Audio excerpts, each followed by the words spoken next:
Dear Patriots, before the news starts, please subscribe to our patriotic channel by clicking the subscribe button. Give us a thumbs up to this video. Don't forget to leave your opinion below in the comments section. Share the news on Facebook and Twitter so your friends see it. Thank you. Reporters asked Trump if he was keeping Bannon. What he said next stunned everyone in the room. Just a day after the New York Times reported that Stephen Bannon's job may be in jeopardy, President Trump made it a point to set the record straight. Not only did Trump touch on his personal relationship with Bannon, but he also responded to rumors that some of his closest advisors and confidants are urging him to fire the chief strategist. "I like Mr. Bannon, he's a friend of mine. But Mr. Bannon came on very late, you know that," Trump said in a news conference in New York City. "I like him. He's a good man. He's not a racist, I can tell you that. He's a good person. He actually gets a very unfair press in that regard. But we'll see what happens with Mr. Bannon," Trump added. "But he's a good person, and I think the press treats him frankly very unfairly." Bannon, the former executive chair of Breitbart News, has been under fire recently from Democratic lawmakers and civil rights activists after violence broke out at a white supremacist rally in Charlottesville, Virginia. House Minority Leader Nancy Pelosi, Democrat California, and others have called on Trump to fire Bannon, but the president has been very consistent with how he handles internal issues. If something is not working in his administration, President Trump will do his best to fix it, regardless of past or current friendships. America will always come first, and President Trump has accepted the scrutiny that comes with that position. Whatever decision our commander-in-chief chooses to make, it's safe to assume it's for the good of the nation. Let's share our support for President Trump and show that we have faith in his administration. Sources: thehill.com.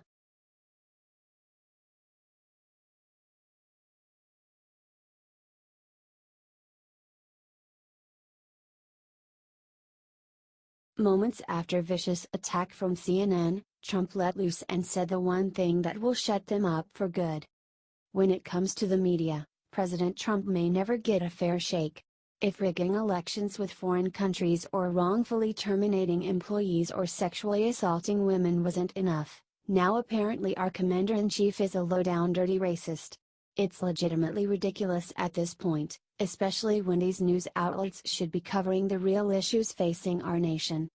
Thank God we have a leader who's never afraid to expose the truth, and President Trump did exactly that on Twitter this morning. Made additional remarks on Charlottesville and realized once again that the fake news media will never be satisfied. Truly bad people, Trump tweeted. The media has continued to lob accusations and criticize President Trump for his response to violence during a white nationalist rally in Charlottesville, Virginia. Regardless of his denouncement of both white supremacists and the KKK by name, Trump has been unjustly raked over the coals for simply stating there is bigotry and hatred on many sides. But President Trump has stayed true to his beliefs in the face of this endless scrutiny.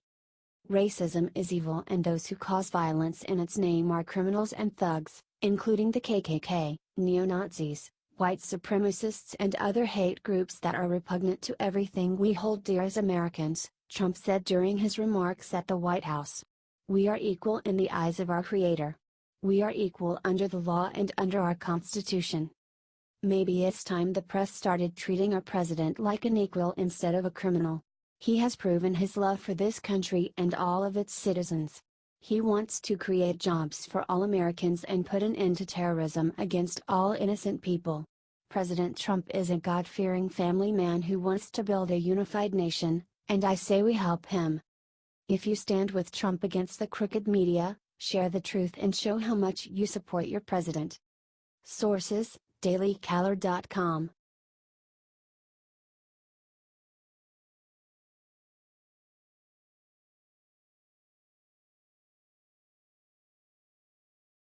Minutes ago reporters asked Trump about Charlottesville, immediately all hell broke loose. This was so dang epic. Trump just blasted the media over their terrible coverage of the Charlottesville, Virginia clash between violent extremists on both ends of the political spectrum. If the press were not fake and if it was honest, the press would have said what I said was very nice. But unlike you and unlike the media, before I make a statement I like to know the facts." Trump then went on to go after the alt-right and the alt-left thugs that attended the riot. The liberal media doesn't want this to get out. They were running the Antifa losers as peaceful protesters. Was frickin' amazing. Trump brought his A game and the reporters brought nothing to the table but half-truths and less. Share this right now if you are proud of our president for the amazing job he did after the tragedy in Charlottesville.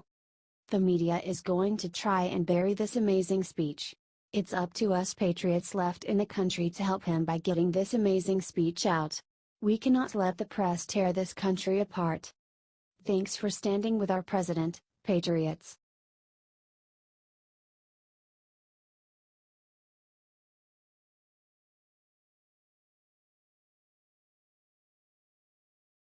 Killshot Trump just told everyone who was really behind the violence in Charlottesville. The media has been working overtime to spin their little web of lies and repaint the tragedy in Charlottesville to follow their own political narrative. Yes, there were horrible racists there, however, Trump just revealed the other half the story.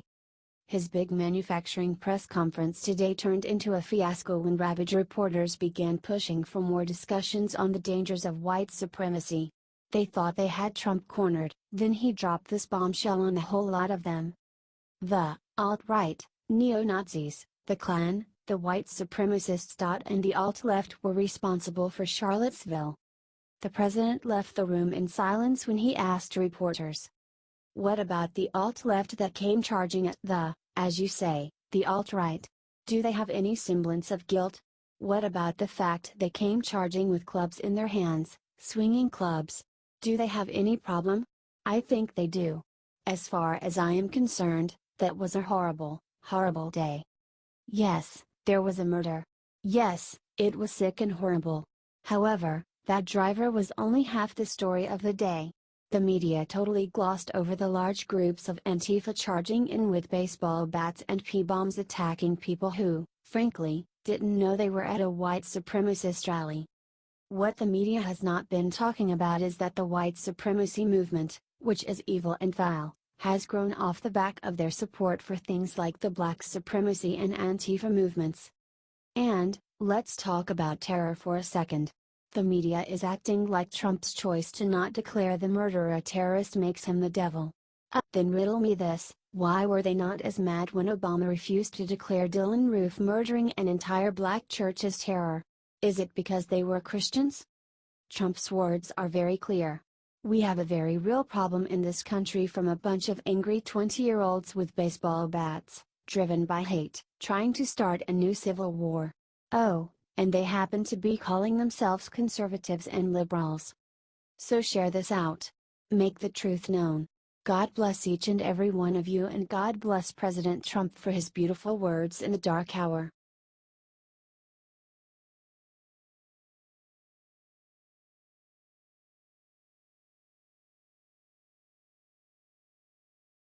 Justices served what the FBI just announced has Bill Clinton and Loretta Lynch sweating bullets. Bill Clinton and Loretta Lynch thought that they were off the hook for their tarmac meeting in the middle of Hillary Clinton's email trial. The meeting was obviously controversial, especially since Loretta Lynch, then the Attorney General and overseeing Hillary Clinton's trial, investigation, was approached by Bill Clinton in the middle of the trial. Why else would Bill Clinton have a private closed-door meeting with the Attorney General? And it appears that the FBI believes that there is more to this meeting than originally was found. Sean Hannity shared the news that the ACLJ confirmed that the FBI was reopening a FOIA request into the meeting between Lynch and Bill Clinton. Finally, our country could finally know what was so urgent that a former president thought he should meet with the person in charge of his wife's investigation for. ACLJ reports. We just delivered 413 pages of documents on the clandestine Clinton-Lynch meeting to the U.S. Senate Judiciary Committee.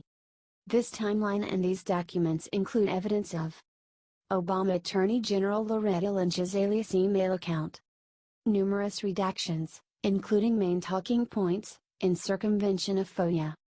Comey-led FBI lies on the existence of requested documents.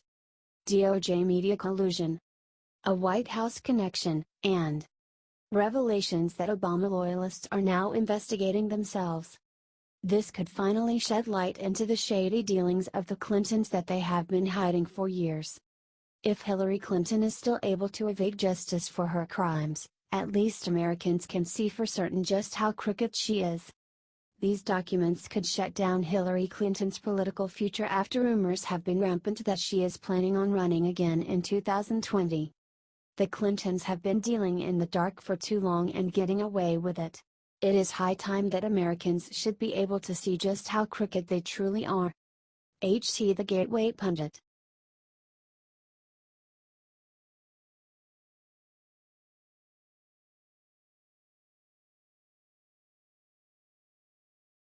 Jim Mattis just issued a chilling command to everyone in the Navy.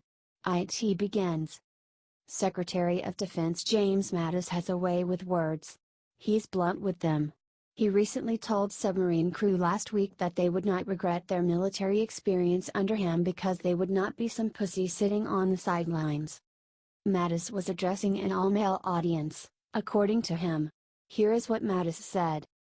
"Thanks for sticking with the Navy," he said at the naval base Kitsap in the state of Washington, adding that the experience would change them for the better for the rest of your life.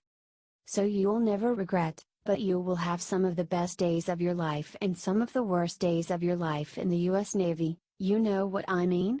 That means you're living. That means you're living. That means you're not some PY sitting on the sidelines, you know what I mean, kind of sitting there saying, well, I should have done something with my life," he said. "Because of what you're doing now, you're not going to be laying on a shrink's couch when you're 45 years old, say what the hell did I do with my life? Why? Because you served others, you served something bigger than you." This is the same guy that said the following about meeting anti-military activists on American soil. "When you men get home and face an anti-war protester, look at him in the eyes and shake his hand," Mattis reportedly said. Then, wink at his girlfriend because she knows she's dating a PY. Share this everywhere and comment "Thank you Jim for standing up for America in tight spots. We at Liberty Writers love our troops and hope you do too. Thanks."